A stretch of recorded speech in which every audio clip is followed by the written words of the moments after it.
Welcome back to another week of Tommie's X's and O's. I'm Brittany Benson, here with sports analyst Jimmy Shield and Husker legend Tommie Frazier.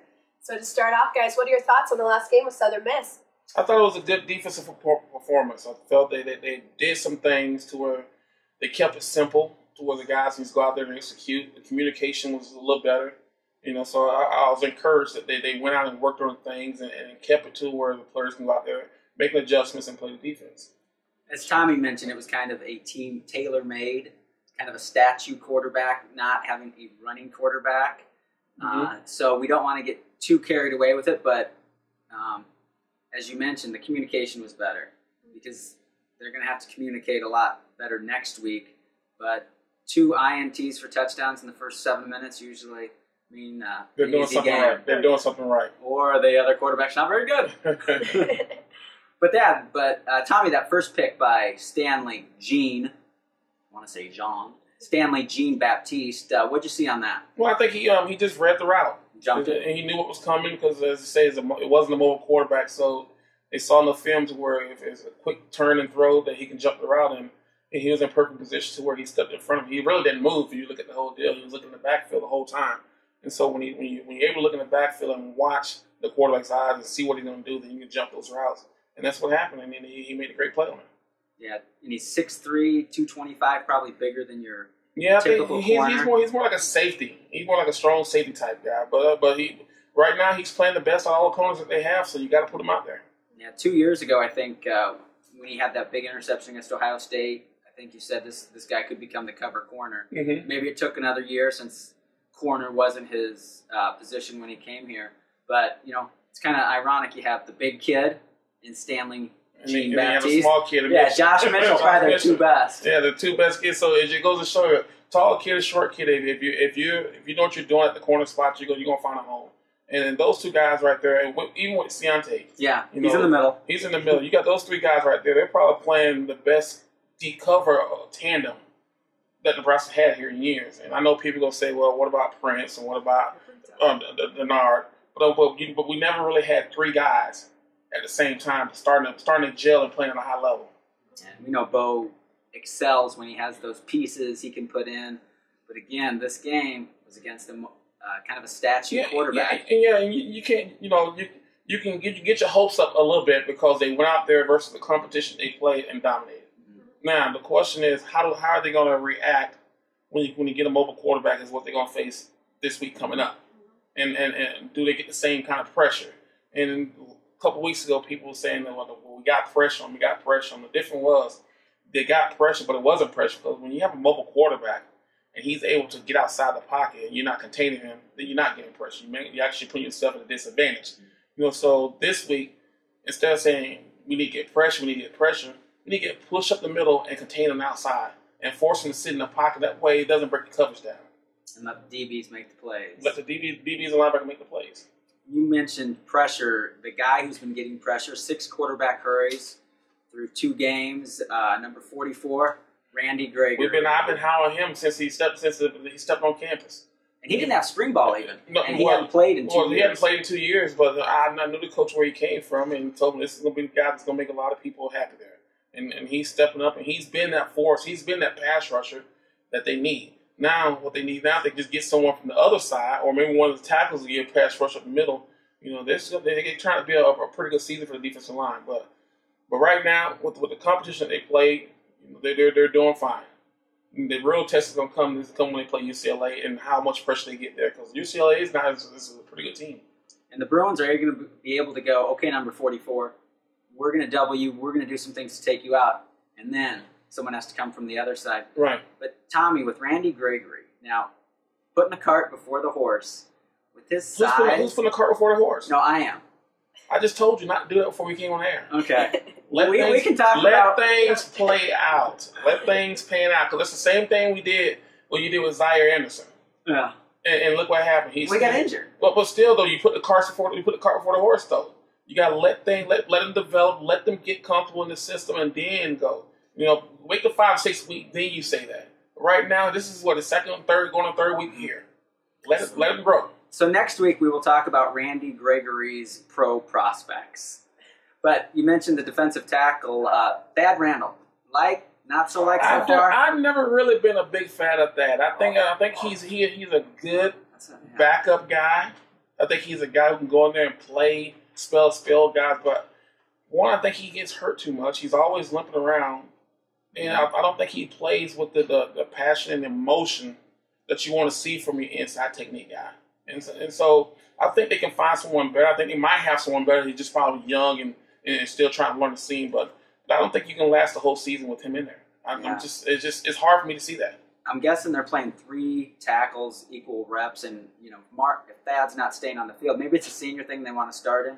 But the guy starting next to him, Vincent Valentine, is looking like that. That warrior. Oh man, he's a man child. Yeah. I mean, just for what he's done in a short period of time here, and you have Thad Randall's been going as a senior, and he's already, in my opinion, heads above what they are rather.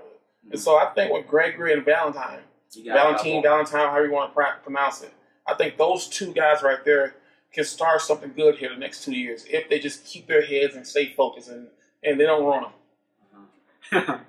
And another freshman defensive tackle where Vincent is a redshirt freshman, Malik Collins, true freshman out of Kansas City. He had a forced fumble, and I think it was a sack because he fumbled and they fell on it. So number 7, he has kind of a non-traditional number. But the young guys they have, and while I'm very excited about that, it just kind of makes you think, gosh, if they just wouldn't have had so many busts and guys not develop. Well, that's the thing about it. With young guys, you're going to have busts. And that's part of the game. We saw several years in a row with older guys, they had busts. Mm-hmm. The question that's why there's all freshmen on the field. So the question is, are you willing to take busts with freshmen or young guys who are out there playing the busts out, making plays, and they're going to make occasions? Well, do you want to do it with seniors? Well, my answer is, if I want to see someone make a mistake, I want it done with a freshman. Because at least you can teach them. Seniors are already kind of stuck in their mold to where they are. So I think our defense in the future, when it comes to the front line, if they keep those guys here and then keep them healthy, it's gonna be pretty. It looks bright to me. And Brittany, was there a defensive question off that Twitter machine? Absolutely. Tommie? So you guys can submit your questions on Facebook or Twitter at Tommie's X's and O's. So a couple that we have, just in regards to the UCLA game. What do you guys think is the biggest concern for UCLA? Obviously, it was a battle last year. We're coming into our best competition. We have alternate uniforms. It's going to be a big game. What do you guys think? And what are the big things to look for this week? Well, I think for defensively, I think do we contain? Do we not give up the big plays like we did against them last year? And do we contain the quarterback? And if we can do those 2 things right there, it will give ourselves a better chance of winning. But if we do one of the 2, it's going to be tough for us to win this game. So we have to do both of those in order for us to win this game defensively. Simply because I think they have too much speed at running back and quarterback and the receivers to where they can spread us out and play the numbers game with us. That we don't contain the quarterback, he's going to beat us. Yeah. How about you, Jimmy? I see tackling and just breaking it down to the basics. As Tommie said, they're going to try to get Nebraska in one-on-ones. And that's what they did last year. Nebraska guys were in position. I don't, if it was the speed of the game, a natural grass surface. And I've seen some highlights the past week, and I forgot just how much bigger Jason Anker was in a bad way. Mm-hmm. He's trimmed down, and then you see Whaley and Sean Fisher trying to make plays. And, neither of them on the team anymore. But it just last year, the team was it was like an emphasis on being big. Whereas when you went against a fast team, they couldn't stay with them. Yeah, and they had one shot to make the play, and if they didn't, it was 25, 30 yards. But, after that game, the whole season wasn't like that until Wisconsin.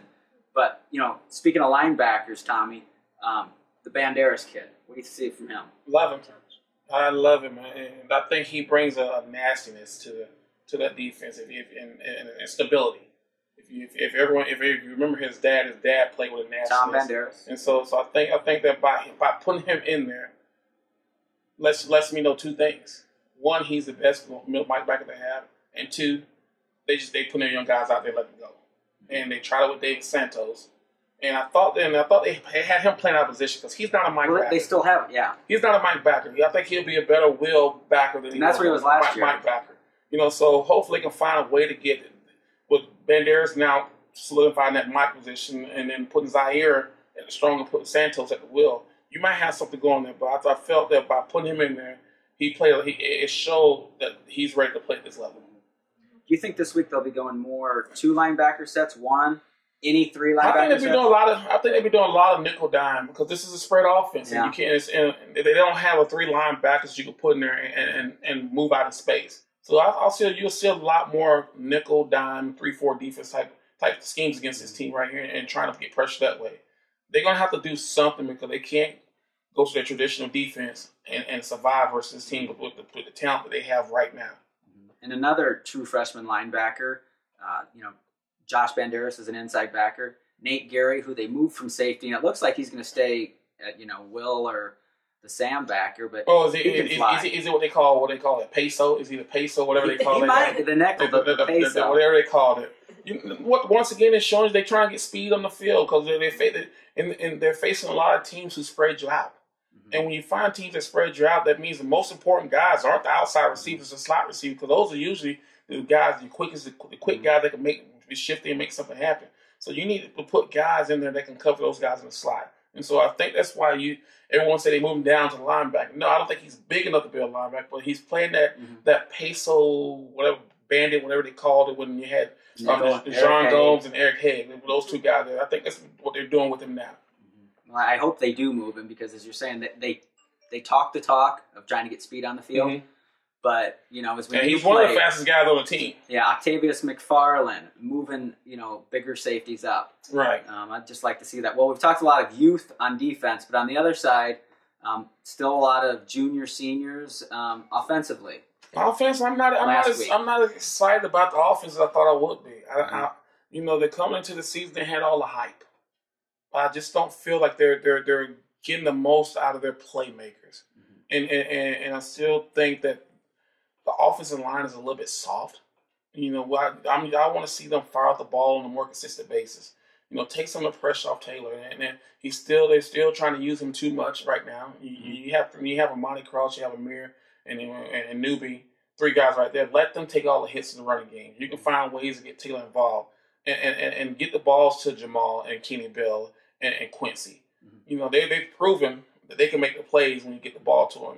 And I just think they're trying to make Taylor be the star of this offense when he doesn't need to be. There's enough weapons on this offense to where if they just use it and distribute it the way it should be, Taylor can have a great season without putting up the big numbers. One thing I see with Taylor is they ran him 16 times against Wyoming. Southern Miss, I think they kind of took your advice and figured, okay, this is opponent we can beat down. He only carried 5 or 6 times, and they really, put the load on the running backs. Right. But against UCLA, I think they need Taylor's legs more. They have to run him because that makes the defenses play him 11 on 11. Yeah, but Taylor's not that good a passer. Yeah, but once again, it goes back to I don't necessarily. I want the threat. I don't know if you really need his legs, simply because if you get the balls to your slot receivers on the short little swing passes or little hitch routes, those are 5-yard passes like a 5-yard run. And that way, instead of them now focusing on the run, now they got to focus on the short passing game, and the lead creases inside for the run game. So with all the talent you have, you got to find a way to be creative. Yes, you want to run the football, yes, but do you run it with your quarterback all the time, or do you run it, faking it, and getting it out to your skill guys? And and then take all the pressure and take them from not getting hit as much, because that's what fears me more than anything, that you run him, and he got dinged up a couple weeks ago. But that's who he is. But you got to dance with who brung you. Yeah, but when you say you have all this talent, and all these skilled players, then why do you want your quarterback still taking 14, 15 shots a game when you don't need to? For this game, above or below 15 carries for Taylor, what do you think will actually happen? Not the way I'm going to tell you what's going to happen. Taylor's going to try to do too much. Because in him, it's a big game, and he wants to. It's on national TV, first game of the day, ABC. He's going to want to show people that, hey, he's a big time player. Yeah. So I think he's going to do too much, make a couple bad reads, and they're going to calm him down, and they're going to get into Florida offense. But I think he's going to try to do too much early, and that's going to be bad for Nebraska. Okay. Above or below 15 carries for the game? I think he's going to have above, simply because of there hasn't been a big game or this match where he hadn't had it. You know, so I think he's going to make some bad reads on the zone reads and keep when he should have gave it. But I'd be surprised if he doesn't have more than 15 carries. Yeah. Another quarterback who got some reps last week. He actually came in third, and I don't know if he's second or third. You know, they are kind of secretive. Well, he's third. He's third because Kellogg came in second. Yeah. So you guys, he's. But running the option. What did you see from Tommie Armstrong? He did a good job. The sprint option, not the read. He did a good job with it. I mean, that's something that he took advantage of that, and he's comfortable doing it. And so if he's comfortable doing it, then you do it a guy who's comfortable doing it. You know, but outside of him, I was probably more impressed with Ron Kellogg, the way he stepped in there and the way he managed the offense and he threw the football. I mean, to me he's a better passer than both those guys. And I'm a firm believer that with this offense here, when you have the three headed backs in the backfield and the wide receivers, if you get someone who can get the ball to those guys and let them go, you know, to me, I think it'll open the offense up more than having a quarterback who can run it all the time. Ron Kellogg did run into the ref and get stopped short of a first down, but well, at least he didn't fumble on 4th and inches. Yeah, that's true. That's true. That's true. Things happen. The referee gets in the way too. Did you ever have anything like that happen with you on the field? I can't remember, but I'm pretty sure it probably happened. Yeah, it probably happened. The ref tried to go left to get out of the way, and he went left, and it ended up being pretty effective. Well, the referee went right. He must have went right if the referee went left. Yeah, so they're going opposite directions. He jives and he jukes. So, one thing about the backs, I think there was some Twitter questions. Absolutely. You know, the main thing, obviously we're seeing a lot of DBs that are stepping up. We're seeing a lot of speed in the backfield. What they want to know is, what do Nebraska safeties need to do to get better throughout the season? Wow, that's a tough one. I think the main thing is to focus on their job. You know, if they have an assignment, you know, they are the last line of defense, so make sure, one, they don't get beat deep, and two, that if they have to make a tackle, make it, but they don't slow them down enough to where the defense can recover. You know, so I think, one, just focus on their job, and I think that goes for everyone, the offense and defense. If they just focus on their job and do their job, then they're gonna get better. Absolutely. Yeah, well, as Tommie said, last line of defense, and I think we take for granted when we had like a safety like Matt O'Hanlon, right, who was so dependable. Now, maybe he didn't make the knockout hits, but you knew he's going to be where he needed to be. Yeah, he wasn't going to go flying by a play as Corey Cooper did in that scary Wyoming comeback. So it's just, and you just think they got Charles Jacksons, they have Harvey Jackson. If some guys aren't doing it, I think the last year in the Big 12. Ricky Tenars and another guy started 4 games in. Bo said, "See ya." And the thing about he's not afraid to pull the hook. And the thing about the defensive backs, they have the talent. There's no question where they have talent there. Now, how do we turn that talent into doing their job on the field? Because they have a lot of talent, but they're not getting it out of all the players all the time. And at this level, and it goes back to Charlie McBride when you listen to him talk. He wanted 11 guys doing their job. Not 9 guys, 2 guys aren't. Because everybody works together. There's a reason why there's schemes. And everyone falls into place in that defensive scheme. And if 9 guys are doing it, 2 guys aren't, that's when you see the big plays. So you got to get it to where all 11 guys trust each other and know that, hey, if I'm here, the guy who's supposed to be behind me in this area, he's going to be there. And I still don't think I still think there's a little bit of dissension, not comfort there. Because you do have a lot of young guys and some guys who are starting to play a little bit more than what they did in the past. I think corner might be the strongest part, and then safety it's the weakest. It's kind of him and Hahn back there until they get it going. And speaking of chemistry and on the same page, what is up with the continued false starts from Jake Long? Call people out, but this is second straight week. 3rd and 1. Well, I just think it's one of those deals to where when you're focusing so much to where you're not focusing, you're not concentrating. And people say, well, that doesn't make sense. Well, it does, because it's 3rd and 1 that you got to get 1 yard. So you're so focused on making sure that you block the guy the right way to where you forget the snap count. And then that happens. I mean, when you're feeling that much pressure to make sure that you do right, and it happens, and that's part of the game. And the one thing is that they just got to realize that we can't make no mistakes on 3rd and 1, because that now instead of being a run pass, now you go 3rd and 6, and now it's pass. So I mean, it just concentrating and focusing on what's going on. Do you attribute any of it to the multiple formations? No, when it comes to offensive lineup. No, when it comes to the false starts, no.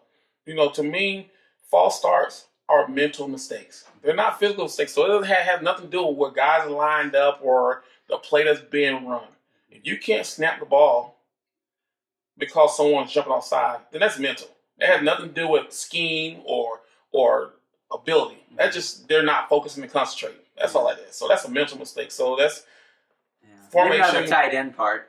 Even tight end, even tight end false start, pre-snap penalties are the worst ones because you don't get a chance to run a play. Yeah. So Coach Osborne used to always say, we don't want the pre-snap penalties. We want to be able to get lined up the right way. We don't want to jump off sides because we're hurting ourselves. That's costing us a play. So it's all mental. Yeah.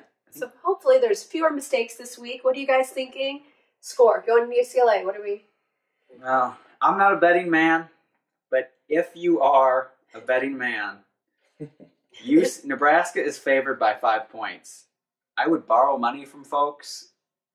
I think Nebraska is going to win by a field goal. 34-31. But with the 5 points, if you have money, take the Bruins and I think it's going to be 34-24 Nebraska. Okay. And I'm just thinking with the home crowd and the excitement that's going to be around with the quote-unquote the blackout that's supposed to be going on. I think there's going to be excitement. I think there's this motivation from what happened last year out in UCLA. I think the players know who played in last year's game that they should have won that game with the reception, some turnovers. So I think it's the 34-24 game Nebraska. It's going to be an exciting one. And what about you? What do you think? I'm going to go 24-21 Nebraska. I think it's going to be close. I figure you two be on the same team. Nebraska's not going to hold them to 21. I said 31. Well, I was at UCLA. I was in LA last year, watched the game. I mean, I saw them get deflated. It was hard to watch, and so we're just hoping that Taylor, being from that area, I mean, he had a section of 50 people at that game. And so I think a lot of it is what's going to get in Taylor's head, how he's going to come out, how he's going to handle it. And so it'll be close. We'll see how it ends up. So submit your questions this week, though, about the UCLA game, your thoughts before or after, to the Twitter page and Facebook, Tommie's X's and O's. And we will see you guys next week. Thanks for tuning in. Right here. Right here. All right. He gave me the rap like 7 minutes ago, so sorry. I saw that he said 10. He said 10. No. I did 10. He did 10. I was trying to get you. He was trying to get you to say more. Okay. Did we end too soon or were we at 25? Yeah, 2 minutes to spare. No, he was pointing at you. He was trying to get you to cut Jimmy off and jump it. I didn't know if you were trying